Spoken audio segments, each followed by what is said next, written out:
जर समजा एखाद्या मुलाला सुरुवातीला जॉब लागलाय 20-22व्या वर्षी, त्याला 20-30 हजार रुपये पेमेंट आहे. तर त्याने गुंतवणूक करत असताना कुठे केली पाहिजे, कशी केली पाहिजे आणि किती केली पाहिजे? एक सगळे आयडियल एक्झाम्पल द्या. बरं. सी आयडियली आहे ना, हं. आयडियल खूप डिफरंट आहे. येस. पण आपण कसं बघितलं पाहिजे माहिती आहे, तो 20-22 वर्षाचा मुलगा आहे. हं, त्याला मी रिटायरमेंट, इन्शुरन्स, हं, इमर्जन्सी फंड्स हे सांगत बसली, तो हं, मुलगा नाही कनेक्ट होणार. त्याला ती आवडच नाही लागणार.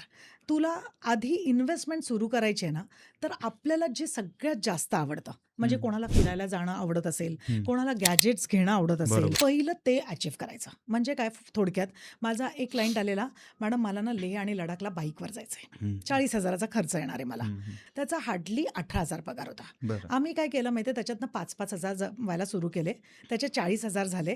तो पहिला लेह लडाखला ट्रिपला जाऊन आला. ओके. तिथून जाऊन आला ना, त्याला जो काय आनंद होता, तो परत आल्यावर मला ऑफिसमध्ये म्हणतोय, "मॅडम आता नाही हां, आता मला माझं घरासाठी मला गोल हां. सुरू करायचंय." आता मला इथे त्याला सांगावं लागलं का, "तुला इमर्जन्सी फंड करायचंय, तुला नाही. इन्शुरन्स बरोबर, करायचंय." बरोबर. सो आधी ना आपली आवड सुरू म्हणजे आवड लागली पाहिजे आपल्याला त्या गोष्टीची. हं, सो पहिलं ते केलं पाहिजे. ते झालं, की मग तुला इमर्जन्सी फंड्स आम्ही तुझ्या बाजूला करतो. येस. तुला इन्शुरन्स घेतला पाहिजे, कारण का पुढे तुला घराच्या जबाबदाऱ्या येणार आहेत, आपल्या फॅमिलीची जबाबदारी येणार आहे आणि त्याच्यानंतर तुझ्या फ्युचर सेव्हिंगसाठी म्हणजे रिटायरमेंट. रिटायरमेंट तर काय तुम्ही यंग मुलांनी अगदी 22-23च्या मुलांनी 2,000-2,500ची एस-आय-पी केली ना, हं. तरी 12% रिटर्न्स आले तरी 3 कोटीपर्यंत सहज रिटायरमेंटपर्यंत पोहोचता.